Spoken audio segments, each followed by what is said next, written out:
en el cual yo con 11 años ya estaba en los frentes revolucionarios que combatieron a la fuerza represiva. Se efectuó la guerra de abril. Dice que para ese entonces tenía solo 11 años. ¿Qué papel desempeñó usted? Yo quiero presentarle esa mano, a ver si esa mano se me pueden ver. Sí. Déjame ver. Yo creo que se puede ver. Yo estaba adentro buscando las municiones y sentí cuando tiraron un tiro. Salí huyendo como yo era bastante ágil. El americano que estaba en la puerta de la cenicera puso el fusil y yo, en mi agilidad, lo que hice fue que el fusil, la bayoneta de él cayó a mi mano. Wow. Y me dieron 42 puntos en esa mano. Hubieron jóvenes que por salvar su vida claudicaron a los principios y se metieron a la banda. Entonces esa banda ocasionó muchos muertos, porque esa banda mató los 5 del club JB en los guandules. Los 5 mártires. Ellos eran civiles armados, al servicio del gobierno, apoyados por los militares.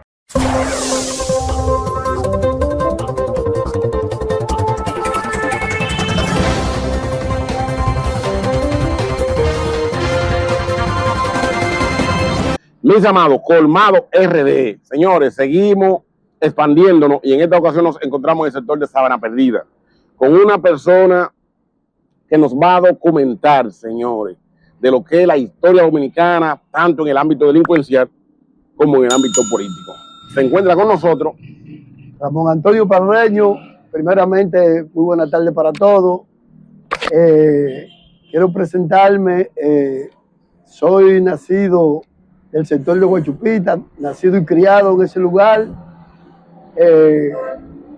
Tengo una familia bastante grande, tengo 5 hijos, tengo 20 nietos y tengo 12 bisnietos. Wow, pero usted está bien enumerado. Gracias a Dios. Lo tiene todo ahí calculado. Le doy muchas gracias a Dios, porque a la edad mía, pues, Dios me ha bendecido grandemente con una familia maravillosa. Un punto a resaltar antes de entrar en lo que es el desarrollo de entrevista, es que usted dice, a la edad mía, ¿cuántos años tiene Parreño? Bueno, yo ahora el 25 de diciembre, de este diciembre que viene, voy a cumplir 70 años, perdón. 70 años. 70, tengo 69 años y medio y voy a cumplir 70 años. 70 años. 70. Ok, y me dijo que tiene 50 años de matrimonio. Tengo 50 años con mi esposa. Sí. Nos conocimos en el 1971 y nos casamos en el 1975. Vamos para 50 años, para 49 años de casado, más lo que duramos de amores. Y estamos juntos, gracias le damos a Dios. Ok. Parreño, hábleme un poco de lo que fue su juventud. Okay. Que no sé si se acuerdan porque son muchos años atrás. ¿No se acuerdan? No acordamos, claro, si no acordamos. Sí. Primeramente quiero resaltar en mi vida para llegar a joven primero, porque primero fui niño. Sí. En mi vida de niño, fui un niño un poco con muchas dificultades para llegar a joven. Primero porque fui un niño, de estos niños que le decían antes batardo, ya ese término no se usa, pero fui un niño que mi papá no me crió. Mi padre lo conocí yo a la edad de 18 años, fui criado por mi mamá hasta los 12 años, porque a los 12 años, la ironía del destino, pues mi mamá murió. A los 12 años de edad perdió su madre. A los 12 años. Sí. Nosotros somos 7 hermanos, yo soy el segundo de mis hermanos. Y fue dura la vida para mí, de la edad de 12 años, a pesar de que ya yo, desde niño, a la edad de 7 años, también ya venía trabajando, ya yo venía en la calle con mi limpiabota, vendía periódicos. La sobrevivencia, lo que había de antes, porque anteriormente los niños, a pesar de que estudiaban, pues tenían también que trabajar para ayudar a los padres. Ajá. La vida antes era muy difícil económicamente, y eso me llevó a mí a yo tener que tirarme al ruedo de la vida tirarme al ruedo de la vida, siendo un niño, y llegar a hacerme un adolescente con las dificultades ya presentadas. Sin padre, mi mamá murió teniendo yo 12 años, y lo más grande de eso no era mi vida como transcurría. Lo más fuerte de eso en el tiempo que comenzó a transcurrir mi vida. Ajá. Que fueron el tiempo de la época más dura que vivió la República Dominicana. ¿A qué época usted se refiere? Yo me refiero a la época de que luego después de la guerra del 65, en el cual yo con 11 años ya estaba en los predios de lo que eran los frentes, que le llamaban frentes rebeldes, pero eran los frentes revolucionarios, que combatieron en Ciudad Nueva, combatieron a la fuerza represiva de Wessing y Wessing, que fue con quien aquí se efectuó la guerra de abril contra Ajá. él, y yo me quedé del lado de la constitución, de los constitucionalistas, porque la guerra de abril era reclamando, el pueblo se tiró a la calle en el 65 reclamando retorno a la constitución del golpe de Estado que le habían dado al profesor Juan Bosch en el 1963. Entonces el pueblo, un pueblo bastante revolucionario, con conceptos bastante nacionalista y constitucional, pues nos tiramos a la calle el retorno a la Constitución. Eso produjo la guerra de abril del 1965. Mi familia, los tíos míos, estaban de este lado, estaban del lado de la Constitución, por lo que yo siempre estaba en el lado de Ciudad Nueva, donde estaba el coronel Francisco Alberto Camaño Deñó. Yo siempre estaba en esa parte, porque en esa parte era que estaba mi familia, y ya de ahí para acá, de esos 11 años para acá, mi vida comenzó a reflejar lo que era el concepto revolucionario y nacionalista de un dominicano que quería un mejor medio de vida para su país. Entonces, de ahí para acá, luego en el 66, se celebran elecciones de nuevo, y las elecciones que se celebran, el profesor Juan Bosch contra Balaguer, que fue el candidato que los norteamericanos, después de la intervención del 65, trajeron para combatir y ganarle las elecciones al profesor Juan Bosch. Yo creo que usted me haga una pequeña pausa ahí. Usted me está hablando que para esa edad usted tenía 12 años aproximadamente. En la guerra yo tenía 11 años. 11 años, y ya usted se puede decir que usted es un combatiente de los nacionalistas, de los constitucionalistas, así es que se dice, ¿verdad? Sí, los constitucionalistas. Ok, también a eso le llama veterano de guerra también. No, los veteranos de guerra es la persona ya que estuvo en la guerra y ya no está. Pero también habían veteranos de guerra, porque habían personas que fueron de la Fuerza Armada y ya no estaban en la fuerza y se constituyeron. Correcto, y pelearon en la Revolución de Abril. Ahora, primero, antes de entrar en detalle a esta parte bastante interesante, me decía en la narrativa que aparentemente los constitucionalistas estaban divididos en su lado, y los que estaban de acuerdo al gobierno que defendía, ¿verdad?, estaban en otro extremo. ¿Era así? ¿Estaban divididos? Sí mismo, sí. ¿Te puedo decir de qué zona se dividían? Ok, ¿de qué zona se dividían? Bueno, fíjate, en principio de la guerra, antes de que los americanos vinieran el 16, los constitucionalistas estaban establecidos en los barrios. Por lo menos, te voy a mencionar, había un comando en el Mercado Nuevo, para acá, eso era para acá, para los lados de Capotillo, había un comando por ahí. Ajá. Había un comando que estaba en el mercado de Villaconsuelo. Había un comando que estaba en la 17, por el ensanche para allá. Ajá. Allá había comando. Bueno, en todos los barrios había comando. Cuando usted se refiere que había un comando, eso eran pequeños campamentos militares. Eso eran pequeños comando se le decía porque eran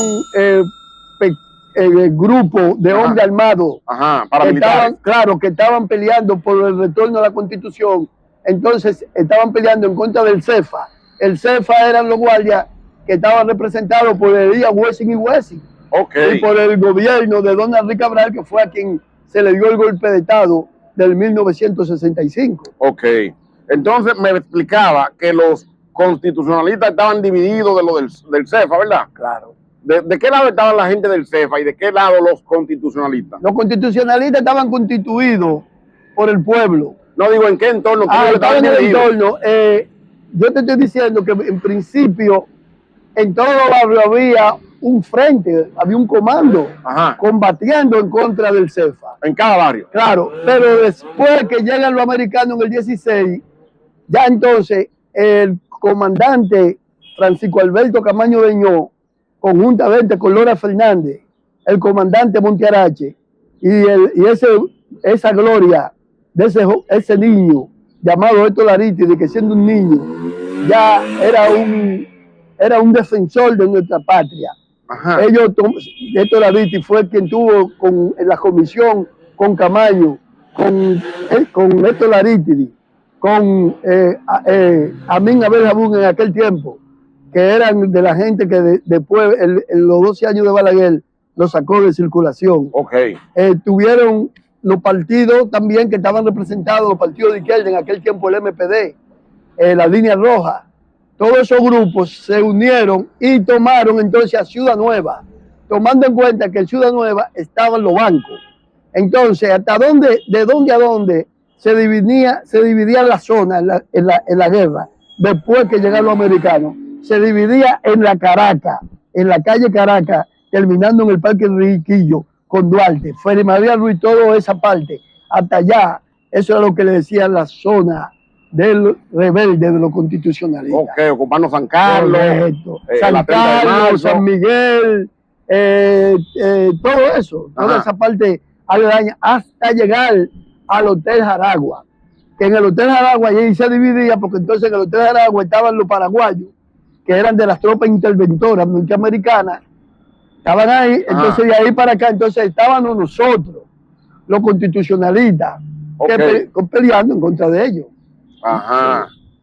Realmente se defendía la Constitución, ¿verdad? Y el respeto a las leyes nacionales. Claro. Pero era el foco del conflicto. ¿Era solo ahí que se estaba peleando, en esa zona que usted me acaba de describir, o esos puntos defensivos estaban esparcidos en todo el país?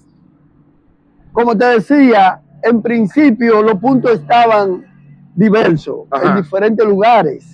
Sí. Pero luego que ya la cosa se torna diferente, porque Wessing y Wessing bombardeó al pueblo en el puente Juan Pablo Duarte.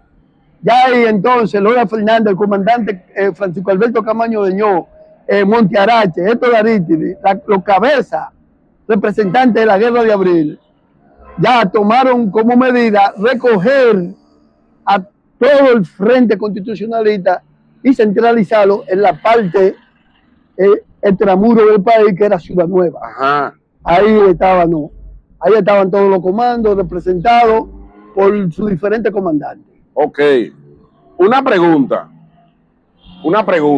De ahí salían a pelear, a luchar para otros lugares. De ahí los comandantes lo mandaban. ¿O solo se centraban, esperar a recibir los ataques del CEFA hasta ahí? Bueno, de ahí era que se peleaba, porque los ataques venían de la parte de para acá, de San Isidro, que era donde estaba la Fuerza Aérea Dominicana, y de ese punto los constitucionalistas se defendían y atacaban. Entonces, cuando llegaron los americanos, que vinieron como fuerza de paz, pero después se convirtieron en una fuerza interventora en contra de la revolución, la guerra se trascendió hasta Santiago. ¿Hasta Santiago? Sí, porque entonces ahí murió el comandante Lora Fernández, cuando el comandante Francisco Alberto Camaño Deñó y los representantes de la guerra fueron a hacerle una ofrenda floral a un combatiente caído en Santiago, allí atacó la fuerza interventora, camuflajeada con las fuerzas nacionales de la fuerza del CEFA, que era como se le decía, y mataron al comandante Lora Fernández. En Santiago. Y, claro, en Santiago. De ahí, luego se trasladaron a su lugar hasta que se dio lo que se llama la negociación con la OEA. Ajá. Que hasta ahí llegó el problema. El conflicto. El conflicto, porque entonces de ahí extraditaron a Francisco Camaño, extraditaron a Héctor Lariti, a los líderes representantes de la guerra. Entonces ahí se comenzó a mover para las elecciones del 66, Ajá. Ganó porque fue presidente, pero todo el mundo sabe que las elecciones del 66 fueron un fraude del doctor Joaquín Balaguer, fueron un fraude montado por los americanos. Y esa fue la primera vez que fue elegido Balaguer presidente del país, ¿verdad? Como presidente. Porque o sea, discúlpeme, Parreño, usted me acaba de decir, perdón la interrupción, usted me acaba de decir que el primer gobierno de Balaguer, la primera vez que ya se inicia, se podría decir, la democracia en nuestro país, ¿verdad? El ejercicio democrático. El primer gobierno de Balaguer no fue legítimo. No fue legítimo porque todo el mundo sabe lo que conocemos en ese tiempo, que fue un fraude, porque el profesor Juan Bosch era un candidato demasiado fuerte, era el candidato del pueblo. Juan Bosch representaba al pueblo dominicano, y aquí lo que se estaba luchando era por el retorno a la Constitución del golpe de Estado que se le dio a Juan Bosch en el 1963. Ajá. Entonces, ellos lo impusieron sí. Como un fraude electoral. Ok. Parreño, ¿se podría decir que en el proceso de la guerra del 65, el pueblo peleó contra el pueblo? El pueblo no peleó contra el pueblo peleó contra la fuerza interventora de Estados Unidos y en contra de la fuerza de choque de la fuerza aérea representada por el día Wessing y Wessing. Sí. Porque había una parte de aquí de la Guardia Nacional que se dividió. Transportación pertenecía al Ejército Nacional. Y esa parte se dividió. Una parte se quedaron del lado de la derecha y la otra parte se fueron del lado de la izquierda, que era la parte de la constitucionalista. Ajá. Como el caso de los hombres rana. Los hombres rana era un cuerpo especializado que formó Rafael Leonidas Trujillo, y ese cuerpo especializado, encabezado por Ramón Montearache, se quedó defendiendo al pueblo. Parte de la Marina de Guerra se dividieron porque estaban en la zona de la Constitución, se dividieron, una parte se quedó defendiendo la Constitución y otra parte se integró a su batallón como militar. Ok. Parreño, ¿qué posición, qué papel desempeñó usted? Que me acaba de decir que para ese entonces tenía solo 11 años. ¿Qué papel desempeñó usted como defensor de la Constitución en ese entonces? Para prueba, bate un botón. Yo quiero presentarle esa mano, a ver si esa mano se me pueden ver. Sí. Déjame ver. Yo creo que se puede ver. Podemos captar. Ahí me está mostrando las cicatrices en las manos. Esas cicatrices, siendo yo un niño de 11 años, yo le llevaba a los comandos que estaban en Ciudad Nueva. Como yo era un niño, yo podía subir a la zona de seguridad. Ajá, a la zona de conflicto. Claro, yo subía a la parte contraria, ajá, donde estaban la trinchera americana. Yo subía por la trinchera, bajaba por allá abajo, por donde le dicen Poasi, por la Cangrejera, y por ahí cruzaba, en un callejón, y cruzaba para la parte de donde estaban los enemigos de los constitucionalistas. Y yo, como un niño, con mi limpia bota en ese tiempo, todavía yo limpiaba zapatos. Sí. Yo, en la cenicera donde se quemaba la basura anteriormente, que todavía hay una estructura ahí había un comando del ejército norteamericano. Ajá. Y en ese comando, yo y un compañero mío que lo mataron ahí, llamado Johnny, que vivía en Aguadulce, en el 27 de febrero, sí. En el 27 de febrero, antiguo Aguadulce.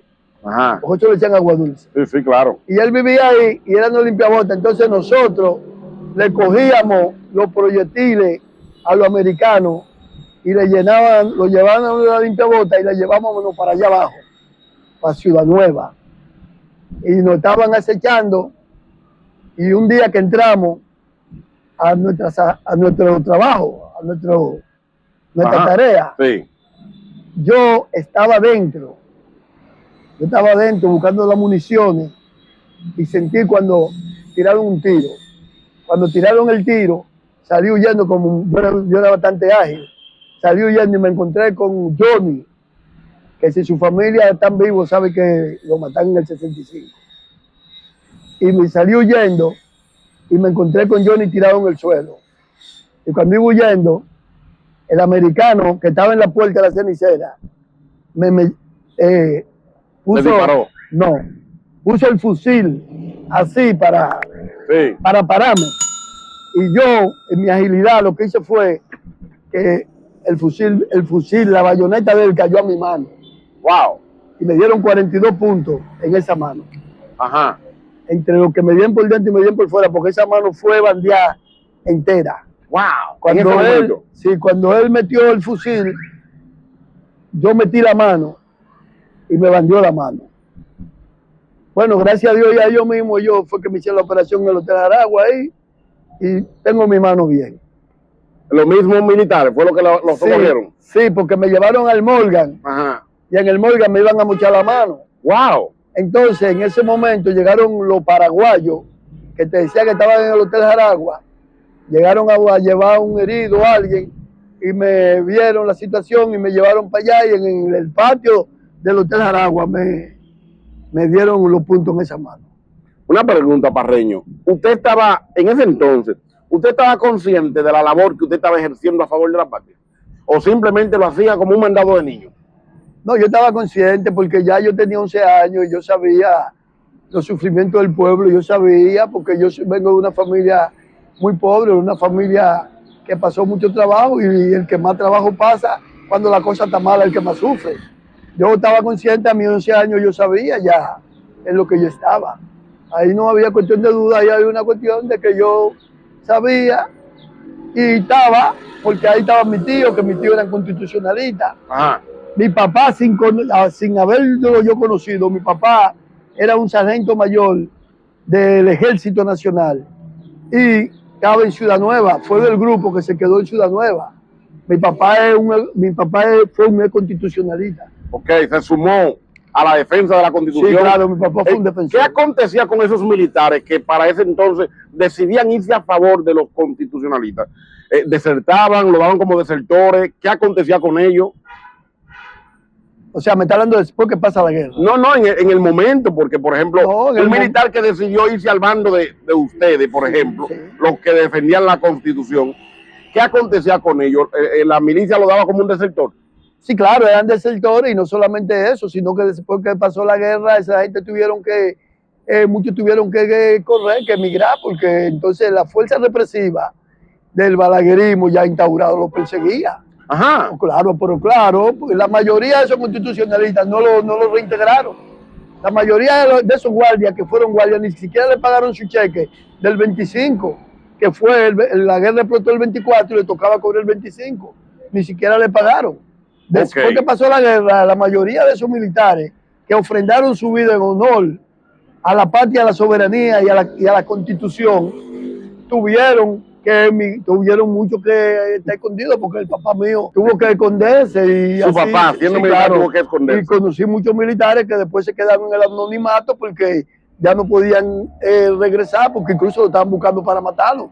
Porque entonces la Fuerza Armada Dominicana lo declaró como desertores, lo declaró como traidor a la institución. Sí. De acuerdo al conocimiento que puede tener Parreño en estos años de vida, porque para ese entonces era un niño, ¿ha remunerado la patria a esos desertores en su momento? ¿Se le ha tomado en cuenta y se le ha tratado como el papel que realmente desempeñaron para esa ocasión? Bueno, sí, fíjate, aquí se formaron algunos movimientos de constitucionalistas. Muchos son personas que sí tuvieron y algunos no. Claro, tú sabes cómo es el dominicano.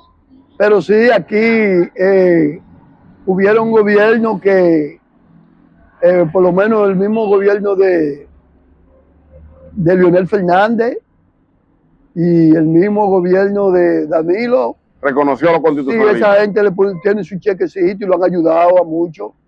Claro, Ok. sí, lo es constitucional y todavía hay un frente de eso.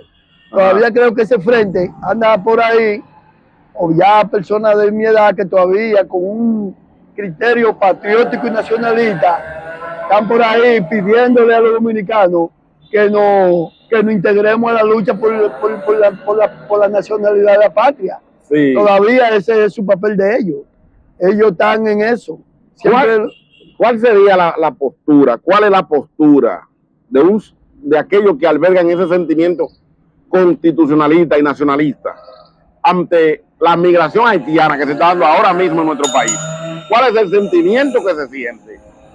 Bueno, precisamente hay una parte que, antes de contestarte esta pregunta, que te voy a decir, mira, el problema es que en el tiempo que yo era niño, que era adolescente y que yo me hice hombre, el dominicano era un hombre luchador, un hombre de principio, un hombre nacionalista, porque teníamos como portestandarte, teníamos como ejemplo a Duarte, Sánchez y Mella, Sí. y a Luperón, que fueron los que lucharon por la soberanía de nuestra patria, fueron los que independizaron nuestra patria. Amén. Y la mayoría de las personas de mi edad fuimos personas que tenemos todavía, no que teníamos, tenemos todavía el concepto de que República Dominicana, Santo Domingo, ha de ser libre de todas las potencias extranjeras o según de la isla. Yo tengo ese criterio. ¿Por qué yo tengo ese criterio?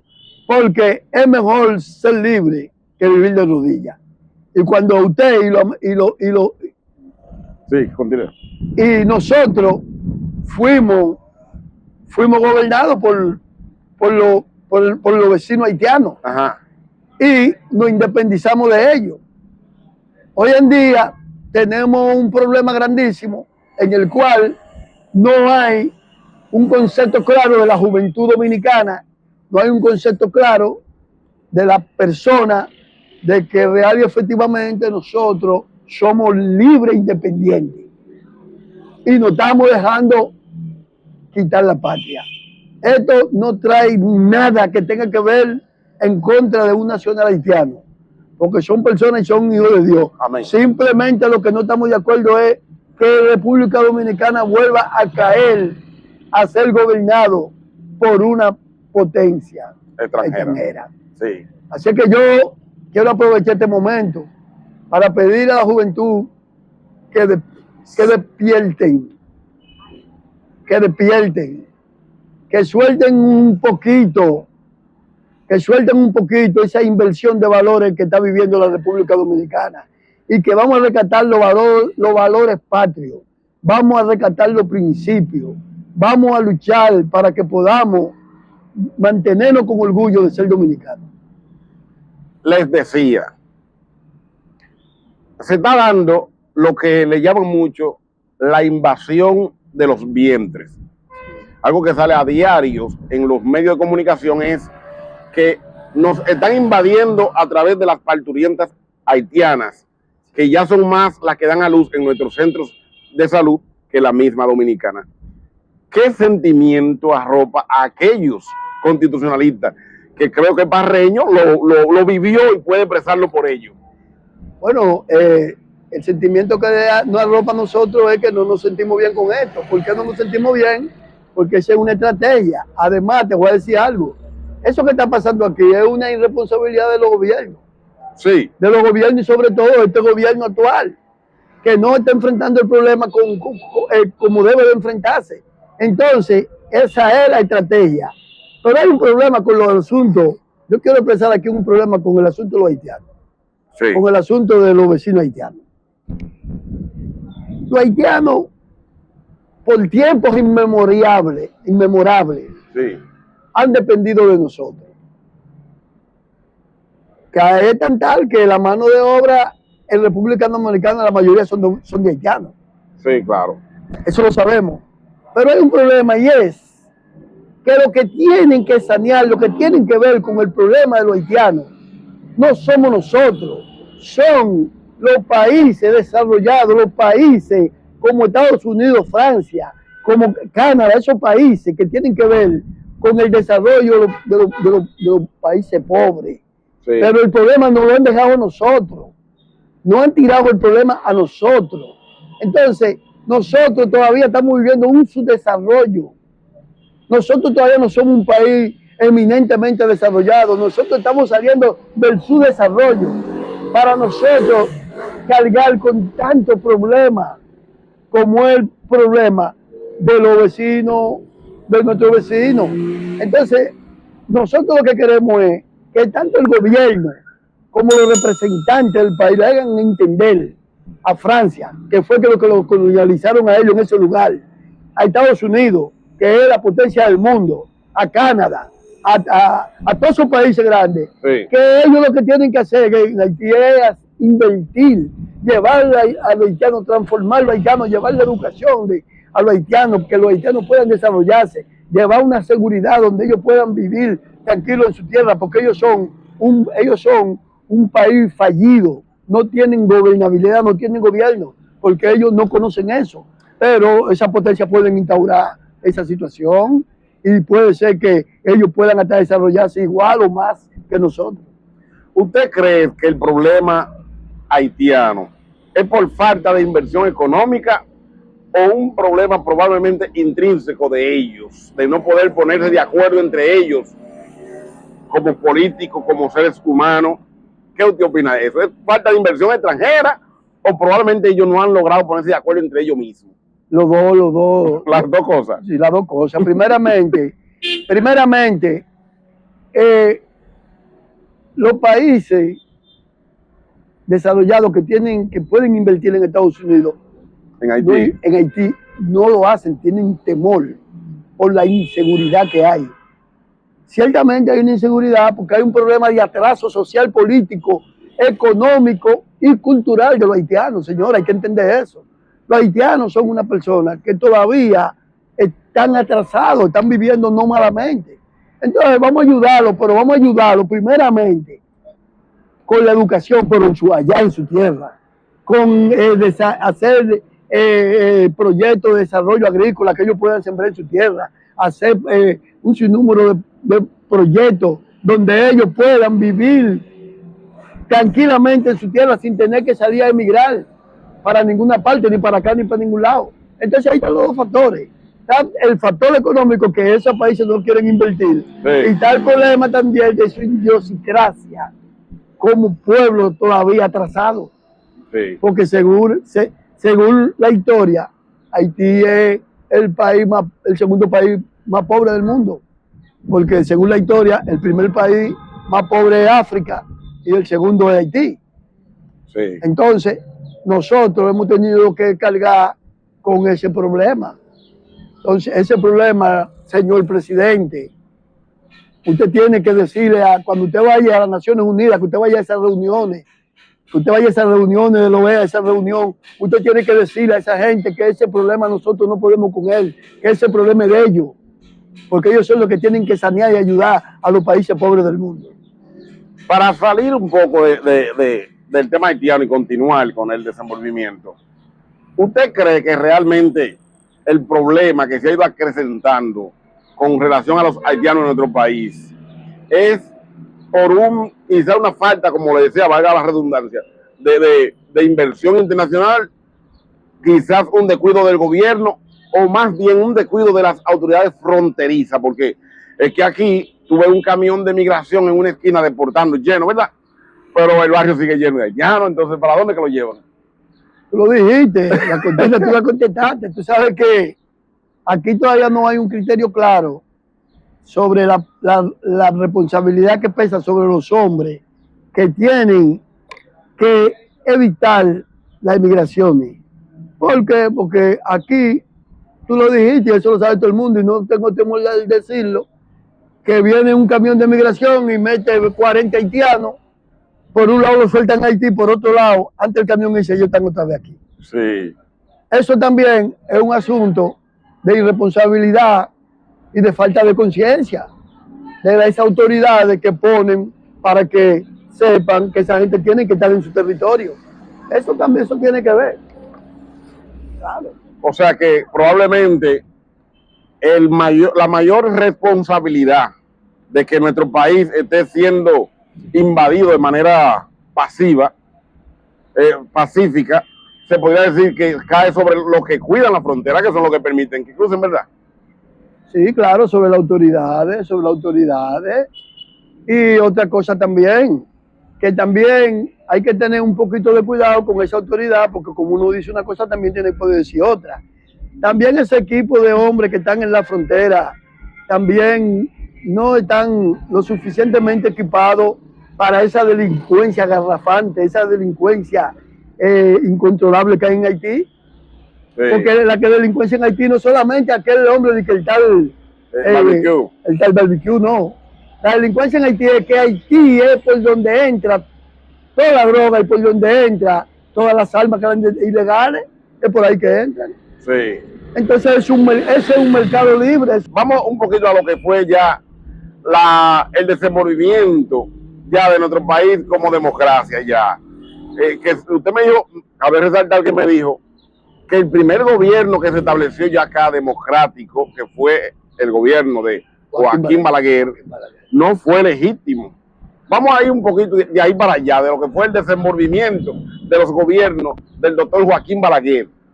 Sí. Cuando yo hago mi señalamiento que no fue legítimo, ajá, él fue a unas elecciones contra el profesor Juan Bosch. Pero fueron unas elecciones dudosas, fueron unas elecciones que no tuvieron claras, porque venimos de una situación de guerra, de la guerra del 65, ajá, y en el 66 se programan las elecciones. Pero ¿quién tenía el control del país? Lo tenían los norteamericanos, que fueron lo que permitieron el golpe de Estado del 63 al profesor Juan Bosch. Entonces, en el 66 no le iban a permitir a Juan Bosch que ganara las elecciones. Entonces, decimos que fue un fraude, de ahí viene por primera vez la palabra fraude, porque era que el pueblo entero, el pueblo dominicano entero, estaba con el profesor Juan Bosch. El pueblo quería un cambio, porque el pueblo estaba cansado de los 32 años de Rafael Leonidas Trujillo, y que conocían lo que Balaguer era el mentor político de ese gobierno.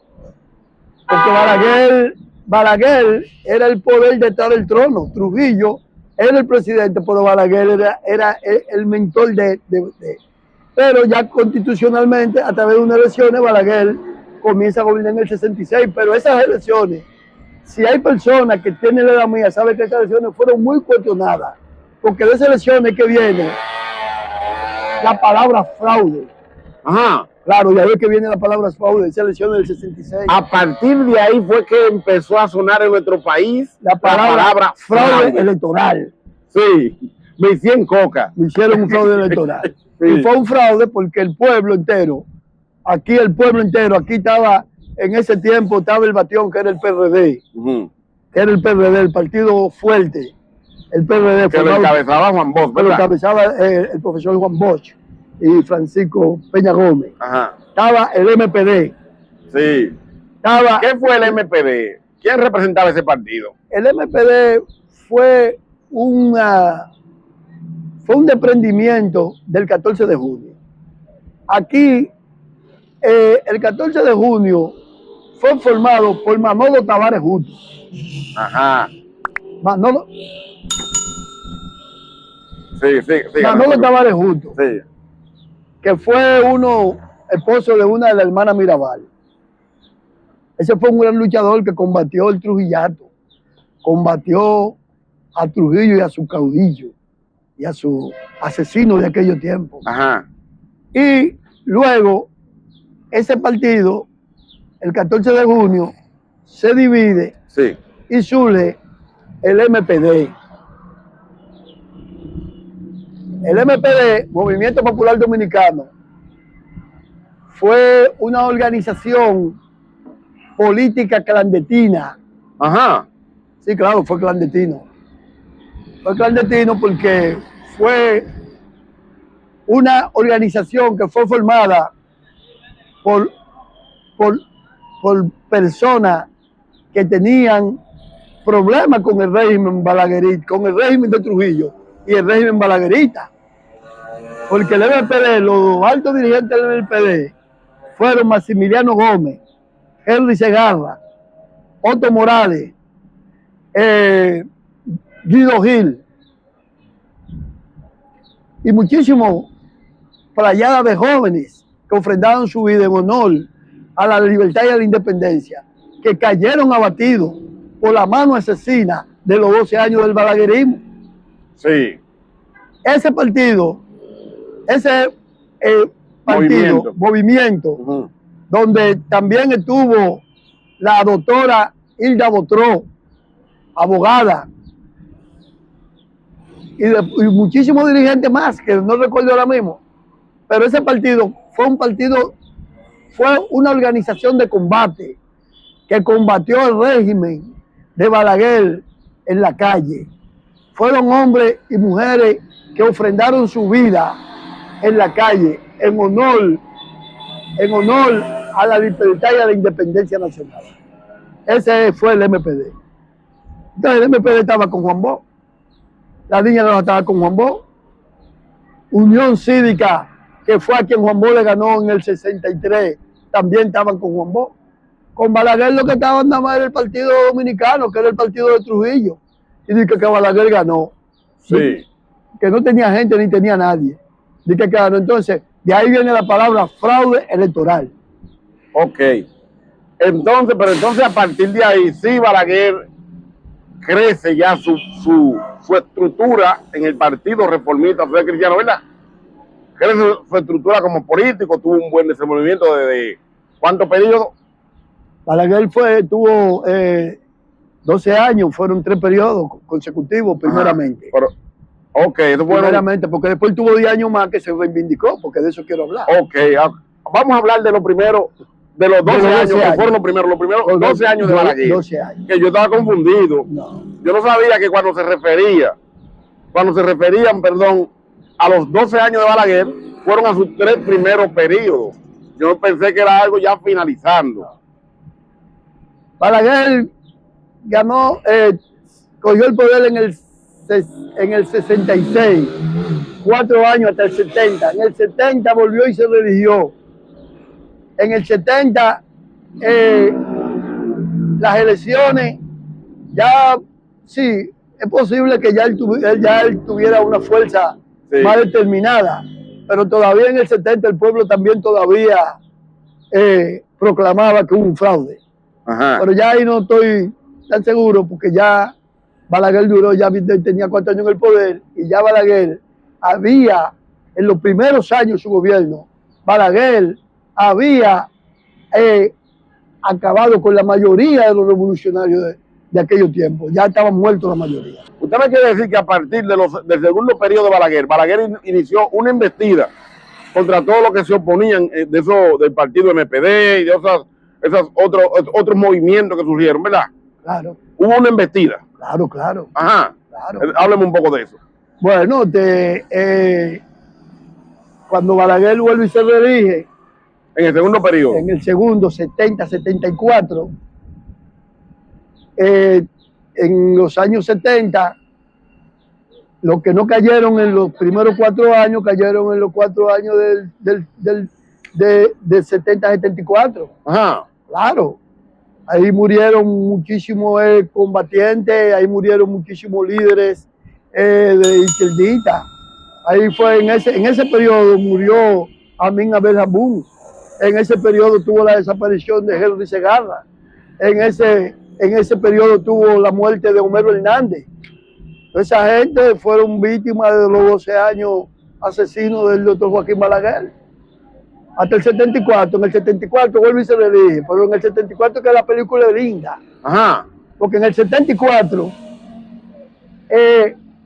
se dan dos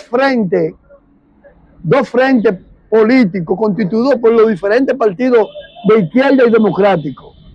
Se da el frente encabezado por Juan Bosch de la Dignidad Nacional y se da el frente encabezado por Peña Gómez del Acuerdo de Santiago.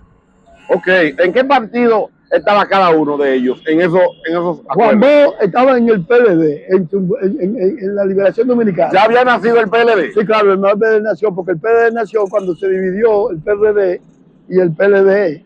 Ajá. Cuando ellos se dividieron, Juan Bosch se quedó con su PLD y Peña Gómez se quedó con su PRD. Entonces el PRD encabezó lo que se llamó el Acuerdo de Santiago. El Acuerdo de Santiago estaba constituido por el PRD, el MPD, la Línea Roja. El 14 de junio, Voz Proletaria. Voz Proletaria. Sí, eso era un frente izquierdista estudiantil. Sí. Incluso estaba también ya el PQD, que ya Wessing se había reivindicado, ya también Wessing quiere salir de Balaguer. Ajá. Ya Wessing, el que participó en el 65, estaba en el Acuerdo de Santiago. Entonces, por otro lado está la Dignidad Nacional, Juan Bosch, con unos cuantos partiditos más para ir a elecciones, pero no va a elecciones al Acuerdo de Santiago, porque le estaban pidiendo a Balaguer la libertad de los presos políticos. Le estaban pidiendo a Balaguer el retorno de los exiliados, que había muchos exiliados. Porque aquí deportaron, la mayoría de los políticos que no matan aquí lo deportaron. Sí. Entonces, Balaguer, el pueblo, el Acuerdo de Santiago, para ir a las elecciones del 74, estaba pidiendo el retorno de los exiliados, estaba pidiendo la libertad de los presos políticos. Sí. La libertad de los presos políticos y algunas reivindicaciones más. Estaba pidiendo que se baje el alto costo de la vida. Se estaban pidiendo muchas reivindicaciones, Balaguer no se dio. Entonces, en ese entonces, no fue el Acuerdo de Santiago de elecciones, ni mucho menos fue Juan Bosch con la Dignidad Nacional, tampoco fueron a elecciones. Ninguno fueron. No fueron. Entonces, como no fueron, Balaguer puso a la Jara Burgos, quien era un contramirante de la Marina de Guerra, pero era de su partido. Ajá. Lo puso como candidato y Balaguer fue a las elecciones con la Jara Burgos y le ganó a la Jara Burgos. ¿Y con qué? ¿Y qué partido ocupó la Jara Burgos ahí para ser contrincante de Balaguer? La Jara Burgos tenía un partido. Uh-huh. El partido de la Jara Burgos se llamaba... El partido de la Jara se llamaba... Ajá. No recuerdo cómo se llamaba el partido de la Jara Burgos, pero no era un partido nada, porque fue un partido inventado. Fue para legalizar las elecciones. La Jara Burgos fue a las elecciones, era el candidato, él solo y su mujer, me imagino, porque no tenía nadie, y Balaguer le ganó a él. Eso fue en el 74. Eso fue 74-78. El 74 al 78. Ok. Ya en el 78 la cosa cambia, porque en el 78 todos los partidos, todos se ponen de acuerdo y sacan a Balaguer del poder. Todos los partidos. Ok. ¿Para qué entonces? ¿Para cuándo es que surge la Banda Colorada? Ok. La Banda Colorada. Está muy bien. Yo estaba escribiendo ese estos días. Póngale para acá, para que usted me escuche. La Banda Colorada fue en el 70. Pues estamos grabando. Sí. La Banda Colorada fue en el 70. Sí, señores, este hombre es muy querido. La Banda Colorada, porque... Escúcheme, Parreño, este hombre es muy querido. Estamos parados aquí y son cantidades de personas que se han detenido a saludarlo. Así que no solo ustedes se están documentando, sino muchas personas que se han detenido a escuchar. Déjame definir el problema de la Banda Colorada, porque la Banda Colorada no fue la primera. La Banda Colorada fue la segunda. Ajá. La primera banda que se formó aquí se llamó la Banda de Fascineroso. La Banda de Fascineroso. Encabezada por Ramón Pérez Martínez Macorís. ¿Con Macorís? Macorís. el ingeniero Ramón Pérez Martínez, que venía de ser un dirigente de la línea roja y claudicó a los principios revolucionarios y vino y se puso al lado del balaguerismo y lo usaron, y él fue quien conjuntamente con Peri y Nibalceja, dos generales que en aquellos tiempos eran dos asesinos, dos asesinos, el pueblo lo sabe, que en su mayoría eran quienes acababan con los revolucionarios, Peri y Nibalceja. Y esa banda de Fascineroso se ocupó de buscar jóvenes, incluso dentro de los mismos partidos de izquierda. Hubieron jóvenes que por salvar su vida claudicaron a los principios y se metieron a la banda. Se metieron a la banda. Entonces esa banda ocasionó muchos muertos, porque esa banda mató los 5 del club de J. Díaz en los Guandules. Los 5 mártires. Los 5 mártires del club de J. Díaz. Sí. Esa banda mató 3 huesupitas. Esa banda mataron gente donde quiera. Es una banda de Fascineroso, encabezada por Pérez Martínez, por Boca de Hierro, hay muchos que están vivos por ahí, les sabía el nombre a muchos, por el Ombligú. Sí. El Ombligú, que era un asesino de la banda. ¿Eran militares? Esa persona no, eran paramilitares. Paramilitares. Ellos eran civiles armados, al servicio del gobierno, apoyados por los militares. Siga. Esa banda perseguía a los jóvenes en los barrios. Esa banda, esos jóvenes progresistas, esos muchachos que estaban en los clubes, esa banda mató muchos jóvenes. Esa banda era la banda de Fascineroso.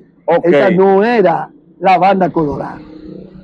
La banda colorada se forma en el 74. En el 74, la banda colorada la conformó un síndico llamado Papi Estrella. O sea, un civil. Un síndico, era síndico. Papi Estrella. Formó ese grupo también de jóvenes del Partido Reformista y formaron la banda colorada. La banda colorada eran personas que andaban con bandera colorada, roja, que también era otro grupo de Fascinerosos, porque también esa banda lo que se dedicaba era a azotar a los jóvenes en los clubes, a azotar a los revolucionarios, a azotar a los universitarios, al pueblo, a la gente que ellos sabían que tenía una concesión revolucionaria, esos jovencitos, porque este país era revolucionario. Este país era un país de hombres y mujeres pensantes, gente de principio, gente que pensaban en la patria, gente que pensaban en la nación, gente que pensaban en la libertad y en la independencia. Y esa banda contrarrestaba a esos luchadores. Esa es la banda colorada. La banda colorada era compuesta por personas civiles que se identificaban con el gobierno, ¿verdad? Claro, con personas, y luego pasó, después de estar en la mano de Papi Estrella, pasó entonces a la hermana del doctor Joaquín Balaguer, que pasó a doña Emma Balaguer, que era donde esa banda colorada cobraban. Ella era la que le pagaba a esos jóvenes que estaban en la banda colorada. O sea, a ver si usted me ayuda, Parreño. La banda colorada que nosotros conocimos, es la que él está diciendo ahora, en el 74. Sí. O sea, esa es la colorada. La banda colorada que se dedicaba a extorsionar y a matar jóvenes en los barrios fue en un momento determinado dirigida por una hermana del doctor Joaquín Balaguer. Sí, ellos cobraban, el quien le pagaba a ellos era doña Emma Balaguer. Doña Emma Balaguer. Sí. O sea, prácticamente legalizaron esta banda, ¿verdad? Sí. Porque el gobierno le pagaba. Sí, claro, ellos cobraban. Ok. Sí. Y en los barrios, ¿hubieron personas que se destacaron como miembros de esta banda que usted conoció? Sí, claro, hubieron jóvenes que se destacaron. Por lo menos en Guachupita había un joven, en ese tiempo era joven, llamado Papicín, que era de la banda colorada. Estaba el compadre mío, el Lobo, que era de la banda colorada. Estaba Natera, habían personas, algunos de ellos fueron revolucionarios, claudicaron, y algunos no. algunos decían que ellos lo que hacían era que cobraban, pero le hacían el papel a la represión. Ok. ¿Estaba consciente el pueblo, la población, la barriada, de la función que hacía un miembro de la banda colorada? Sí, claro, y la repudiaban. Donde quiera que iba el pueblo lo repudiaba. Sí. Claro, claro. ¿Sabían que eran asesinos? Sí, claro, y cuidaban a sus hijos. Mira, cuidado, que por ahí viene la banda colorada. Porque ellos operaban mayormente en tiempos electorales. En las elecciones, cuando llegaba la banda colorada, eran enfrentamientos que se daban. Aquí en el 74, cuando el Acuerdo de Santiago, ahí en el puente de la 17, hubo un enfrentamiento grandísimo con la banda colorada, que estaba dirigida por Papi Estrella, y tenían incluso unos revólveres que en la cacha tenían a Papi Estrella. Esos revólveres se los daba a Papi Estrella, a la banda colorada. Síndico. Síndico del Partido Reformista. Después Guarionel Lluveres. Tenían... No, síndico no, porque ya no. Es que ya hay 4 municipios, está dividido. La capital, antes el síndico era hasta La Victoria, hasta Villamella, hasta Guerra, eso era toda la capital. Sí. Sí. Perdón.